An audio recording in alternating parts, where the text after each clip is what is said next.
Hi மக்களே, welcome to Lalitha kitchen. உங்கள் வீட்டு பிள்ளைங்க எப்படி கொடுத்தாலும் இந்த பீட்ரூட்டை பிடிக்கவே மாட்டுதா? அப்போது பீட்ரூட் 65 பண்ணி பார்க்கலாமா? கண்டிப்பாக குழந்தைங்களுக்கு பிடிக்கும். வாங்க எப்படி செய்யலன்னு பார்க்கலாம். பீட்ரூட்டை நல்லா திக்கான சைஸில் நீல வாக்கில் கட் பண்ணி வச்சுக்கோங்க.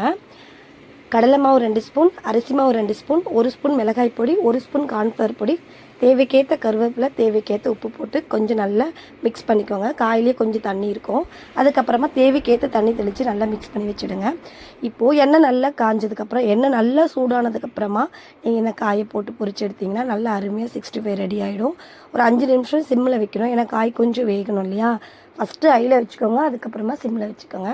சூப்பராக நம்மளுக்கு பீட்ரூட் 65 குழந்தைங்களுக்கு ரொம்ப பிடிக்கும். கண்டிப்பாக ட்ரை பண்ணி பாருங்கள். ட்ரை பண்ணி பார்த்துட்டு கமெண்ட் பாக்ஸில் கமெண்ட் பண்ணுங்கள். முடிஞ்சால் ஒரு லைக் போடுங்க. நன்றி, வணக்கம்.